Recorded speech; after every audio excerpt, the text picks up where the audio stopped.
Assalamualaikum warahmatullahi wabarakatuh. Perkenalkan, nama saya Fitri Handayani, NIM 2202020112. Dengan anggota Jasni Linggasari, NIM 2202020098 dan Bunga Riawananti dengan NIM 2202020111 akan mempresentasikan hasil review jurnal kami dengan mata kuliah metodologi penelitian. Baiklah, di sini saya akan mereview jurnal yang pertama dengan judul Intrusion Detection System, a Comprehensive Review. Penulis Hung Jin Liu, Sean Hong, Richard Lin, Ying-Chin Lin, Kwang Yun Chung. Publikasi Journal of Network and Computer Application, volume 36 tahun 2013. Tujuan dan relevansi dari jurnal ini yaitu mengkaji model estimasi usaha berbasis machine learning dalam mendukung perkembangan perangkat lunak. Yang kedua, penting karena estimasi usaha menjadi elemen strategis dalam keberhasilan manajemen proyek.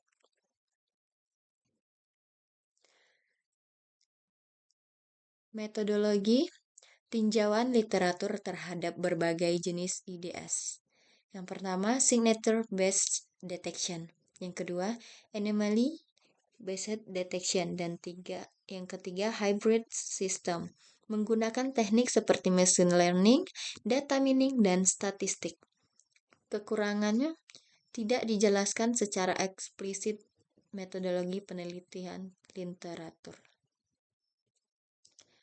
Analisis hasil klasifikasi IDS berdasarkan metode deteksi lokasi implementasi dan lingkungan operasional. Tantangan utamanya yaitu data pelatihan berkualitas tinggi, yang kedua tingkat kesalahan deteksi, dan yang ketiga efisiensi komputasi.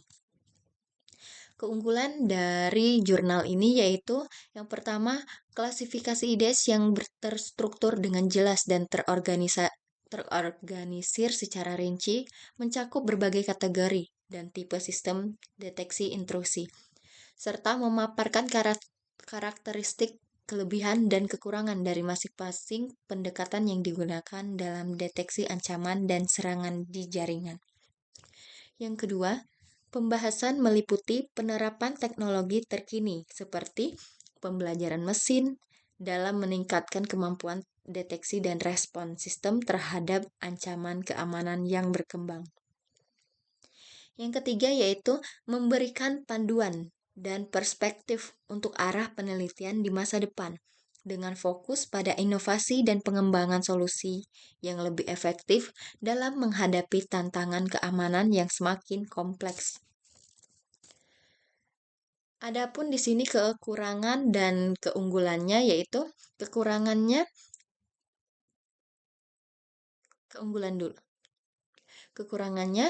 tidak terdapat analisis kinerja yang mendalam atau evaluasi secara komprehensif terhadap efektivitas sistem yang diterapkan. Kekurangan yang kedua yaitu kurangnya pembahasan mengenai integrasi sistem deteksi intrusi dengan teknologi keamanan lainnya untuk meningkatkan efektivitas dan koordinasi dalam perlindungan jaringan. Kekurangan yang ketiga pada jurnal ini yaitu berfokus pada penelitian eksperimental saja, tanpa mempertimbangkan implementasi praktis di dunia nyata. Adapun kesimpulan dari jurnal ini yang kami dapat simpulkan yaitu meskipun banyak penelitian dalam bidang sistem deteksi intrusi atau biasa disebut IDS berfokus pada pendekatan eksperimental untuk menguji teori dan metode baru, terdapat beberapa kekurangan yang evaluasi kinerja secara mendalam yang penting untuk memahami efektivitas dan efisiensi sistem dalam menghadapi berbagai jenis ancaman dunia nyata.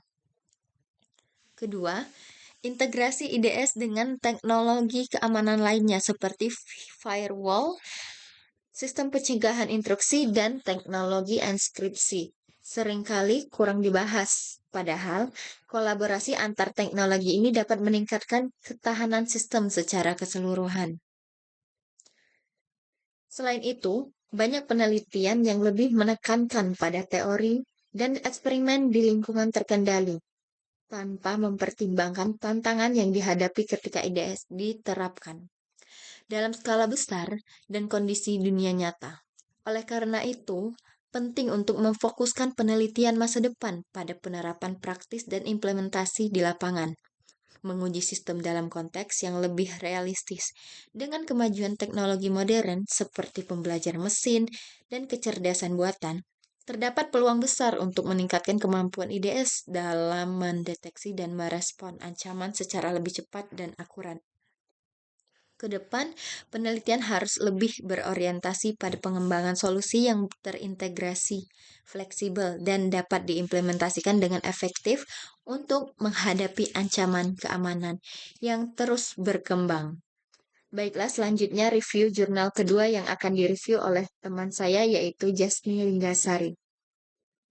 Perkenalkan, nama saya Jasni Linggasari dengan NIM 2202020098 akan mereview jurnal 2 dengan judul Systematic Literature Review of Machine Learning Based Software Development Effort Estimation Models.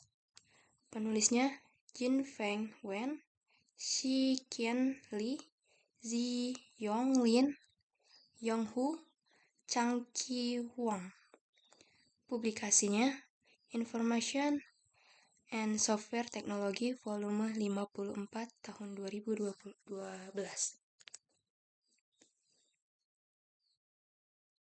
Tujuan dan revisi.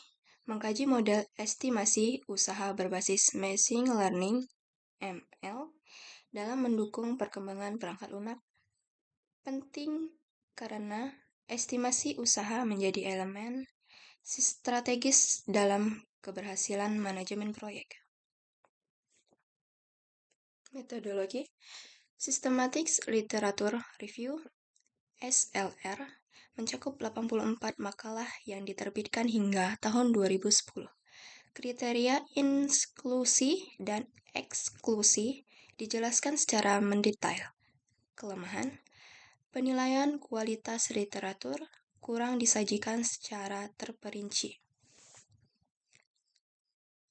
Analisis hasil, algoritma populer yang digunakan, SVM, Natural Networks, dan Decision Tree. Faktor utama yang mempengaruhinya, besarnya proyek, tingkat kompleksitas, dan kompetensi tim. Hambatan utama, kualitas data yang kurang optimal, dan keterbatasan dataset. Keunggulan, memberikan gambaran menyeluruh mengenai tren terkini dan inovasi utama pada model pembelajaran mesin ML. Struktur ulasan yang terorganisir dan sistematis mempermudah pembaca dalam memahami isi secara bertahap. Kekurangannya, analisis kuantitatif mengenai kinerja model tertentu kurang mendetail, sehingga sulit untuk melakukan perbandingan langsung. Tidak ada pembahasan mendalam terkait implementasi tantangan nyata dalam skala industri. Kesimpulannya, penelitian ini berhasil merangkum berbagai pendekatan yang berkaitan dengan model estimasi usaha berbasis pembelajaran mesin ML, memberikan perspektif yang jelas mengenai tren dan kontribusi terkini. Analisis yang disajikan mencakup studi teoritis dan eksperimental. Meskipun terbatas dalam menjelaskan kinerja kuantitatif dari model tertentu secara rinci. Kurangnya pembahasan implementasi praktis menjadi tantangan utama, terutama untuk membatani kesenjangan antara teori dan aplikasi di lapangan. Model yang dianalisis lebih banyak berfokus pada validasi di lingkungan eksperimen dibandingkan dengan penguji dalam skenario dunia nyata.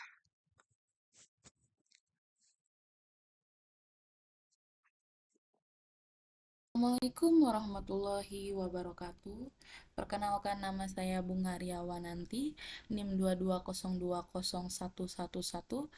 Di sini saya akan menjelaskan tentang tugas kelompok mereview jurnal 3 yang berjudul A Systematic Literature Review on Fault Prediction Performance in Software Engineering, yang ditulis oleh Tracy Hall, Sarah Beecham, David Bowes, David Gray, Steph Consul, yang dipublikasikan oleh IEEE Transaction on Software Engineering Volume 38 nomor 6 tahun 2012.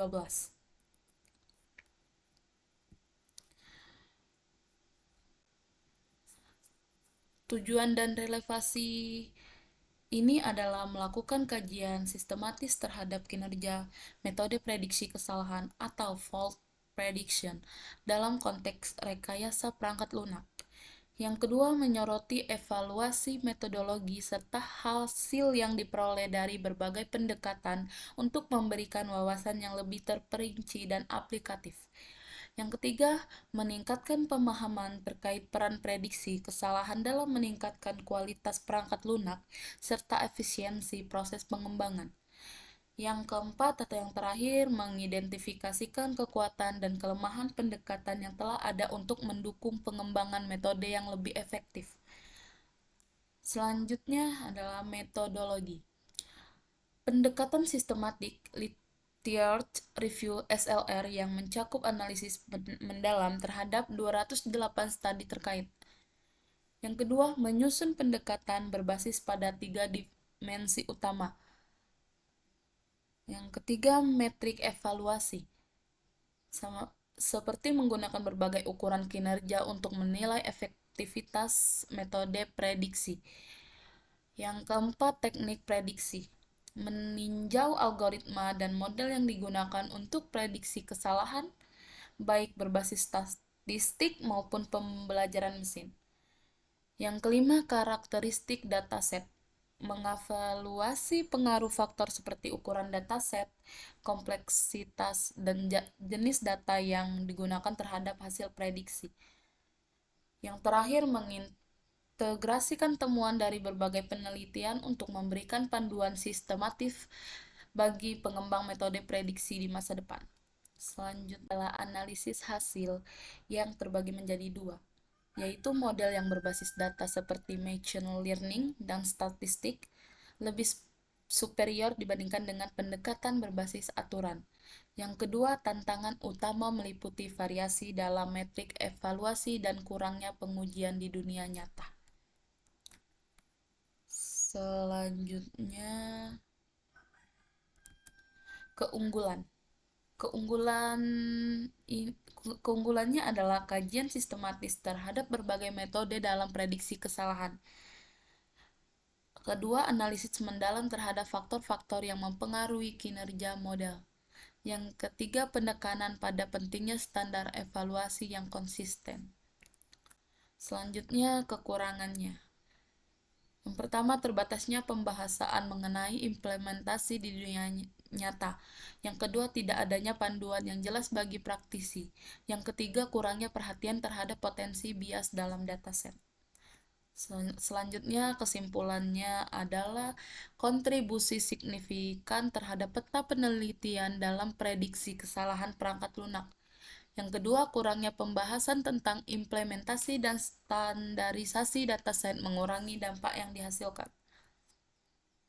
Baiklah, sekian dari saya. Lebih kurangnya saya mohon maaf. Pada Allah saya mohon ampun.